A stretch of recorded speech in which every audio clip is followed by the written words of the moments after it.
Bueno, muchísimas gracias. Todo un placer estar acá.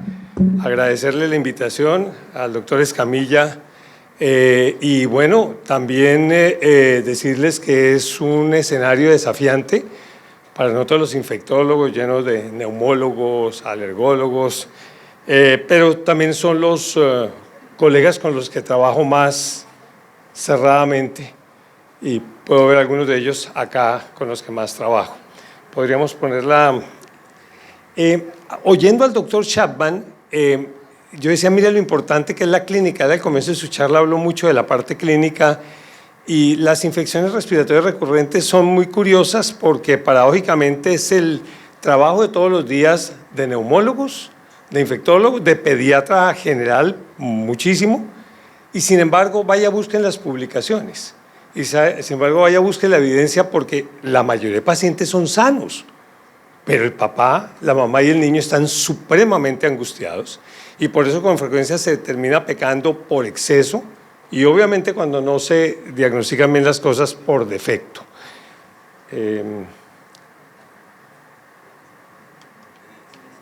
Para ir avanzando y que no se atrasen los otros colegas, al principio, y lo pasaré en su momento, iba a mostrar mi declaración de conflicto de intereses y decirles que hasta el 6% de la población menor de 5 años puede padecer de esas infecciones.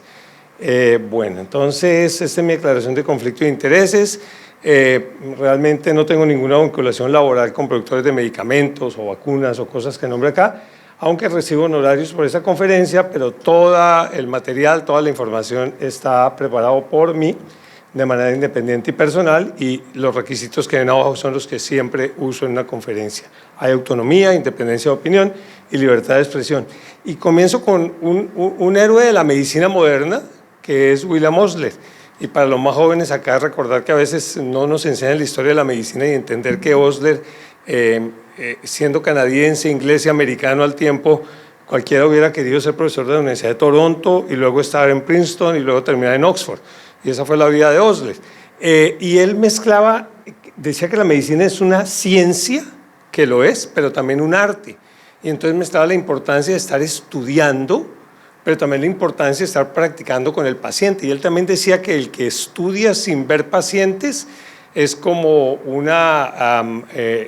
muy meritorio, pero como una nave sin control. Y el que ve pacientes sin estudiar, pues ese no está practicando ninguna ciencia. Puede practicar un arte. Pero además, si le ponemos eso lo dijo él en 1890 y algo, y parece que hubiera hecho unos estudios de epidemiología o de medicina basada en la evidencia porque hablaba de incertidumbre y probabilidad, y ese es el día a día de todos nosotros, ¿no? Hipócrates ya lo había dicho, porque hablaba del paciente. Entonces yo creo que lo que voy a hablar hoy es bastante de clínica y qué deberíamos aprender hoy, que estas infecciones son una de las causas más frecuentes de la consulta pediátrica, probablemente en adultos también, que un buen manejo e interpretación de la anamnesis y el examen físico son fundamentales para la evaluación de estos pacientes, que lo más frecuente es que estos niños sean pacientes sanos y para eso hay que tranquilizarse uno también, porque el infectólogo me llega, yo creo que en el consultorio el 80% de la consulta es esta y solo queda un pequeño porcentaje que son o las infecciones graves o las inmunodeficiencias. Esos pacientes no tienen enfermedad subyacente, pero claro, tienen un incremento de exposición social, una madurez inmunológica y una época pospandemia a partir de hoy, tal vez con el anuncio de hoy. Lo otro que debemos aprender es que debemos conocer los factores de riesgo para ver el pequeño porcentaje que sí son inmunodeficientes o que pudieran ser. Y ojo, este es tal vez subrayado, son más los casos en que no debemos prescribir antibióticos. Que cuando los prescribamos, recuerden claramente que lo que debemos mezclar es erradicación bacteriana, minimizando resistencias. Ese es el propósito fundamental. Acabamos la bacteria, pero sin crear resistencia en la medida de lo posible. Y que la prevención de estas infecciones puede ser una avenida terapéutica interesante con inmunomoduladores, lisados bacterianos, componentes sintéticos interesantes que podemos explorar. Y pueden tener un lugar importante de acuerdo a como la literatura lo vaya diciendo. Y al final, tal vez la última, esa la pongo en casi todas las charlas, no tenemos que saber todo, y ante la duda siempre podemos consultar, compartir, estudiar, revisar, coger el teléfono y llamar a Ranieri, a él y a preguntarles qué opinan porque de pronto no sabemos eso. Y esas son las preguntas con el paciente enfrente y todas hay que solucionarlas en un lapso corto. ¿Ese paciente está infectado o tiene otra cosa?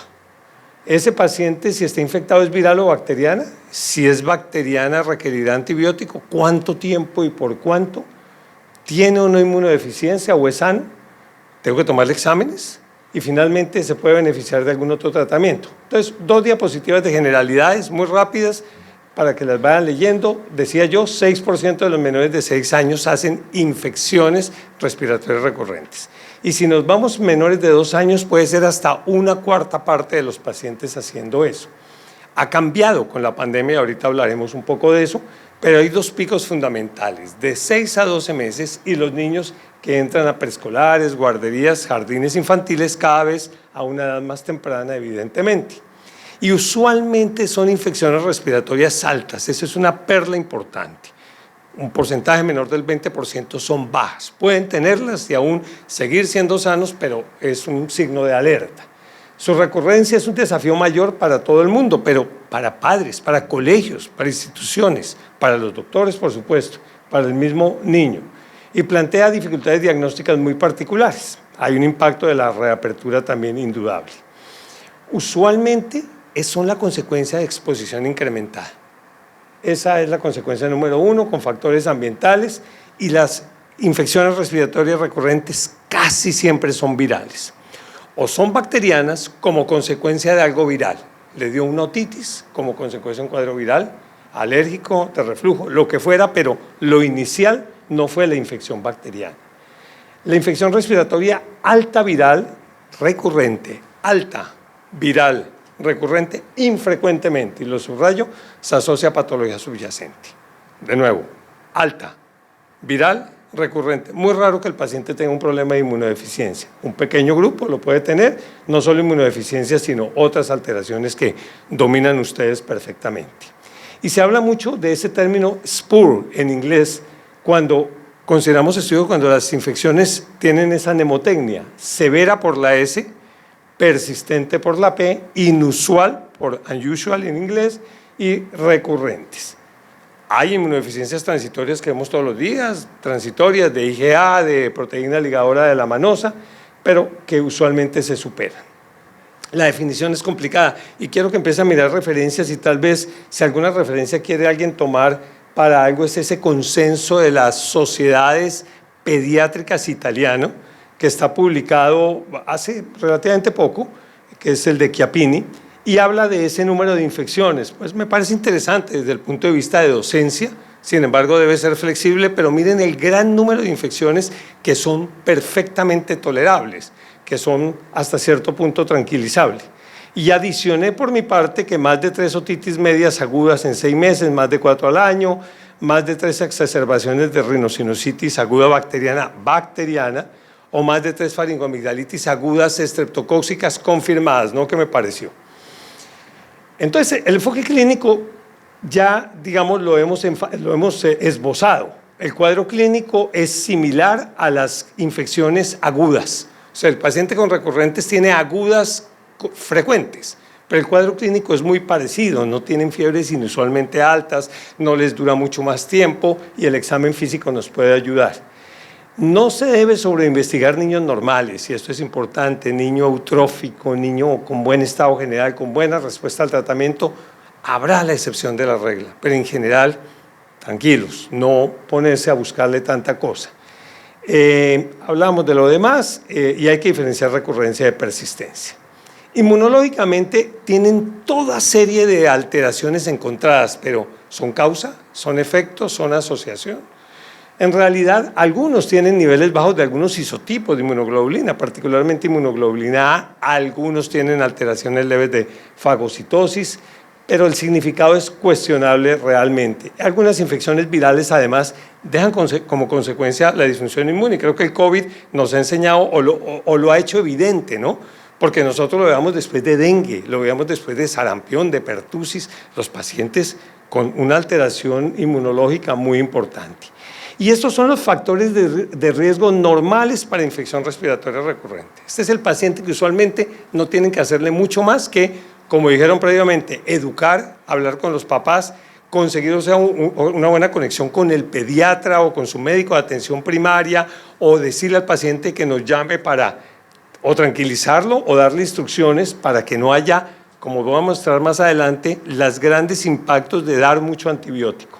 El ingreso a guarderías, la socialización temprana, los grupos familiares muy grandes, la historia familiar personal de alergia, atopía, hermanos en edad preescolar, importantísimo, ustedes lo saben bien, prematurez, reflujo, sexo masculino, bueno, bajo peso, desnutrición, bajo nivel socioeconómico, importantísima, una lactancia materna corta, humedad, hongos, mascotas y alguna cosa que es la última diapositiva, la vacunación incompleta, ¿sí?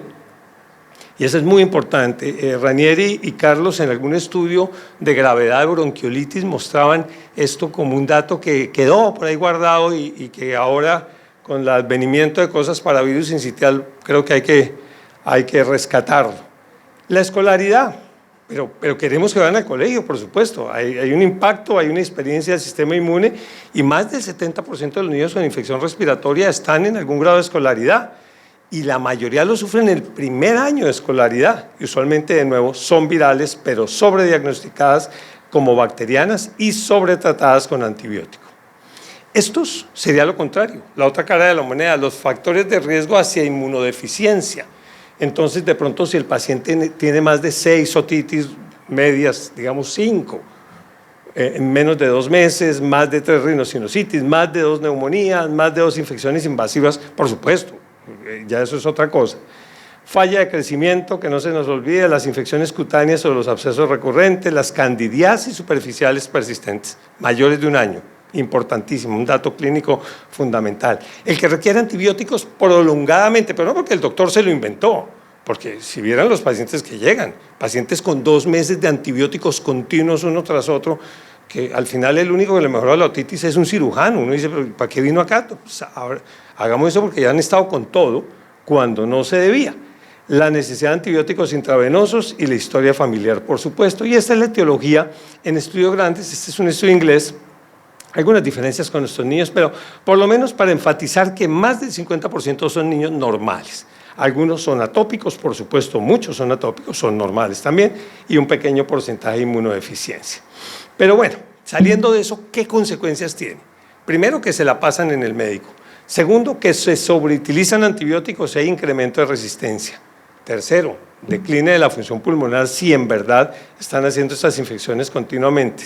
El ausentismo escolar y el trabajo de los padres, la calidad de vida importantemente comprometida y la carga económica. Entonces, no estamos diciendo que no es un problema importante, es cómo lo vamos a enfatizar. Entonces, entendido ese entorno, tengamos en cuenta para lo que sigue algunas consideraciones claves. La pandemia, lo que llamamos la deuda inmunológica, así a muchos no les guste, y lo que yo prefiero llamar el escudo, la pared inmunológica que creamos como una costra gruesa con cada infección. Pero que cada vez que no vacunamos contra influenza, se nos adelgaza el escudo. Cada vez que nos infectamos con una cosa diferente y no la tratamos bien o manejamos antibióticos y generamos disbiosis, se adelgaza el escudo. Entonces es un escudo que es lo que hace que muchos de acá hayan tenido COVID después de 3 o 4 vacunas, pero que no se hayan muerto, que no se hayan complicado. Entonces, esos 2 términos son importantes. El otro término son las dificultades diagnósticas y eso solo el origen de una charla.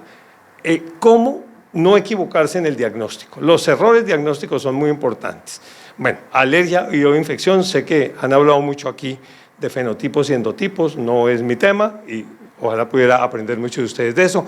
El papel de las coinfecciones es fundamental, particularmente de las coinfecciones virales, no solo bacterianas, viral, sino viral. Influenza, por ejemplo.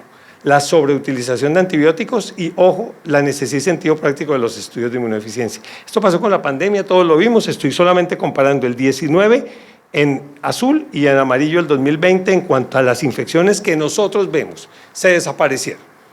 Mientras que ustedes veían infección urinaria, infecciones cutáneas, seguían iguales.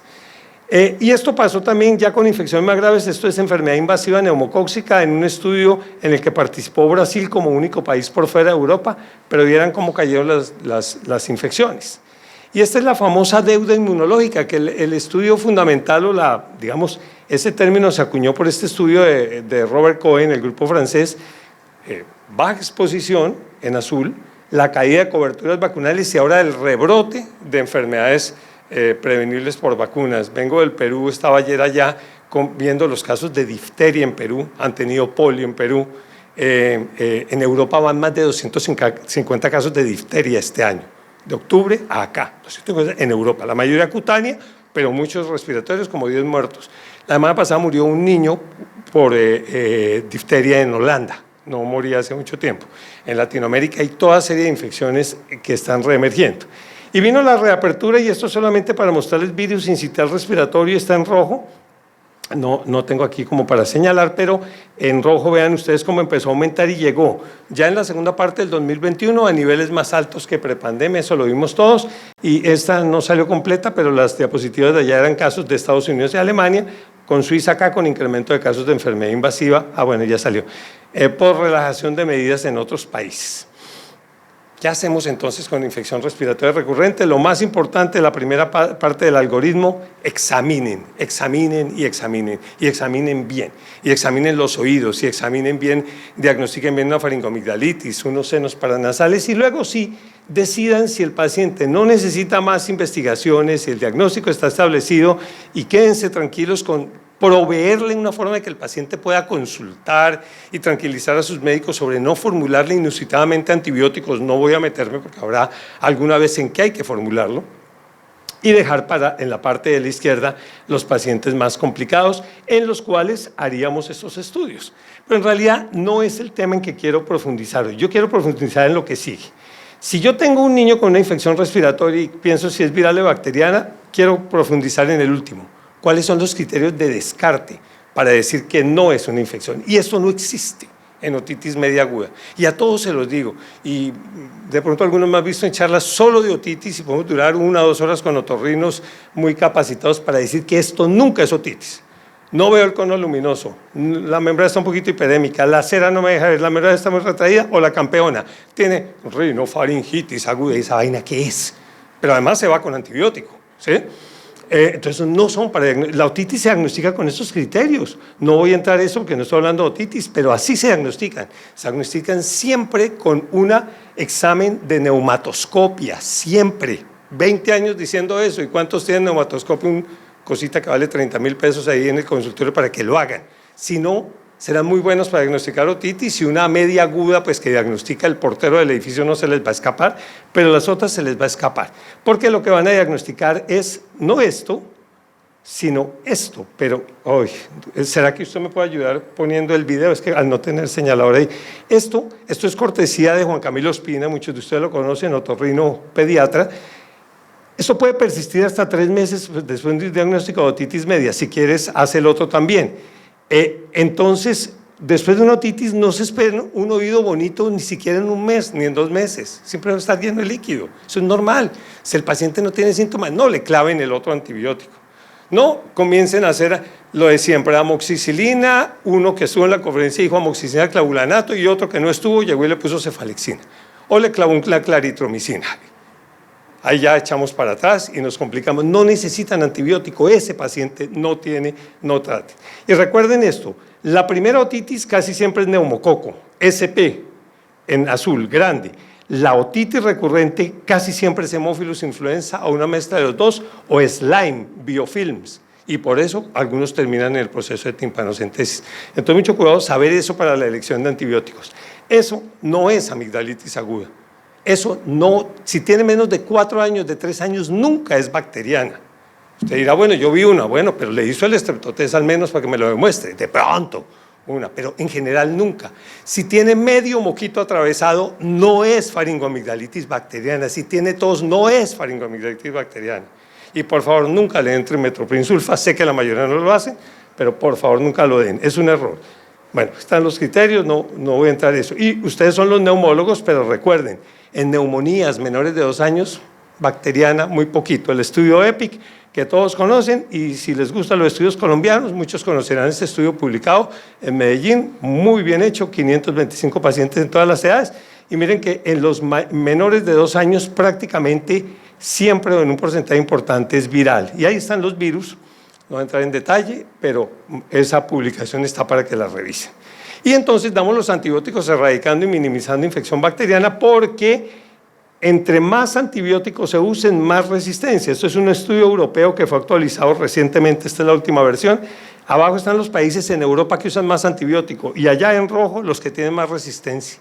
Son islas, los países que usan menos antibióticos, menos resistencia.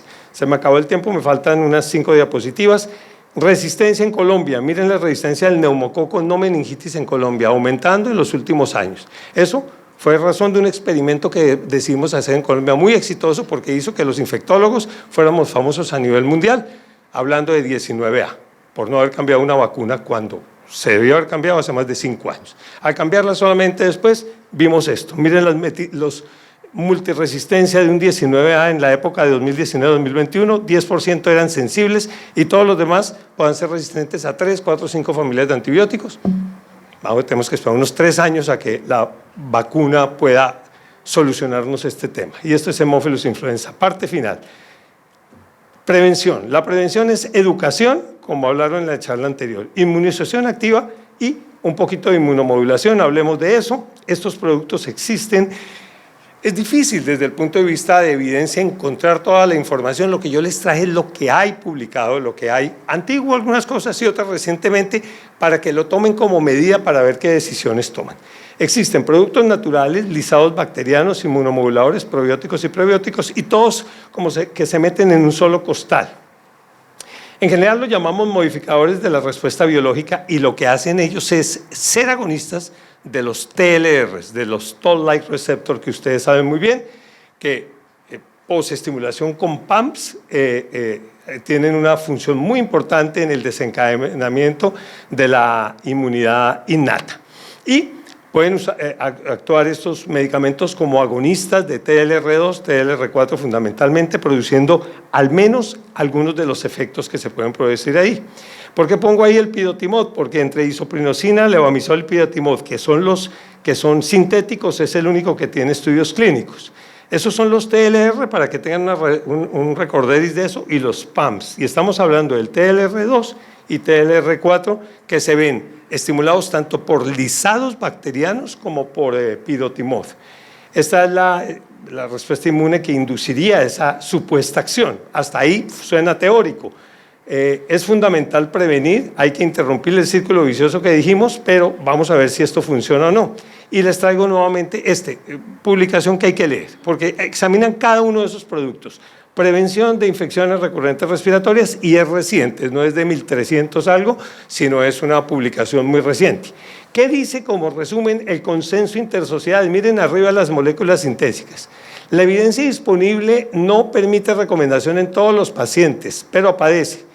Pidotimod ha demostrado una posibilidad de efecto interesante en poblaciones seleccionadas de niños consistentes con un costo-efectividad. Tiene una evidencia débil de recomendación, pero positiva. Quiero que lo tengan en cuenta porque miren de ahí para abajo todos, y es un paper de 40 páginas muy bien estudiada. Probióticos, prebióticos, simbióticos y posbióticos, todos tienen recomendación negativa débil. Lisados bacterianos, recomendación negativa con excepción de uno, que yo no conozco, se llama OM85, ese es de los que más usan en Europa. Ese tiene, como el pidotimod, esa recomendación débil. Vitaminas, trazas y todo eso, recomendaciones negativas. No quiere decir que no sirva, es que es lo que está publicado, y sí les recomiendo que algún día con sus residentes, con quienes sean, revisen este paper que me parece muy interesante, solamente para decir que ese es el pidotimod. Vida media de 4 horas, eliminación renal sin cambios, se absorbe rápidamente y se recomienda usarlo como profilaxis o en fase aguda por tiempos como los que están en la diapositiva. El supuesto mecanismo de acción lo pueden ver ahí y está en la literatura y está bien documentada. Pero miremos los estudios clínicos. Voy a mostrar solo 2 estudios clínicos a profundidad.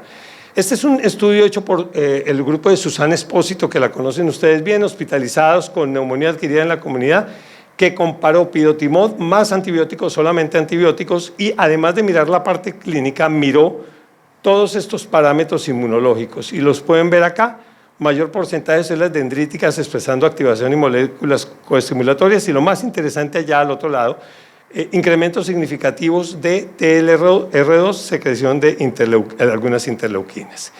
Y esta parte porque le metieron transcriptomics, o sea, le metieron RNA, moléculas de RNA para mirar péptidos antimicrobianos y respuesta inflamatoria. Que si eso clínicamente lo vamos a estar viendo, como decimos, todavía no sé, pero por lo menos ahí está, y está publicado recientemente, y por lo menos me permite poder venir acá a hablar de esto sin que no tenga una base. Hay también un metaanálisis, también publicado hace poco, de 29 ensayos aleatorizados, controlados en más de 4.000 pacientes, 8 doble ciego, placebo, y muestra una proporción de participantes con menos desarrollo de infecciones respiratorias bajas acá, significativo, menor utilización de antibióticos, ese lo pueden ver ahí, tanto en seguimiento de recaídas a 1 a 3 meses, 4 a 6 meses y hasta 12 meses. La publicación también le invito a que la revisen. La última diapositiva ya la puse al principio, pero subrayándoles algo. ¿Qué deberíamos haber aprendido hoy? Si no lo hicimos, culpa del conferencista sin duda, pero ¿qué debemos haber aprendido? Que son causa frecuente, ya dijimos, son frecuentes, eso lo sabemos. Por favor, esta y subrayalo 3 veces. O sea, si solo me dejan ese pedacito de la conferencia, yo estoy feliz con eso. Anamnesis y examen físico. Examinen bien los oídos, diagnostiquen bien la sinusitis, casi ninguna es bacteriana al principio. Las amigdalitis, las neumonías. Que lo más frecuente sean sanos sin enfermedades subyacentes, que debemos conocer los factores de riesgo, que no debemos prescribir o sobreprescribir antimicrobianos, que los formulemos bien, eso se los cuento otro día cómo se hace.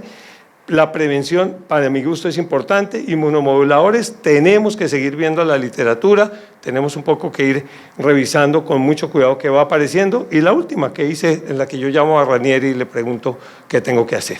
Muchísimas gracias por su atención.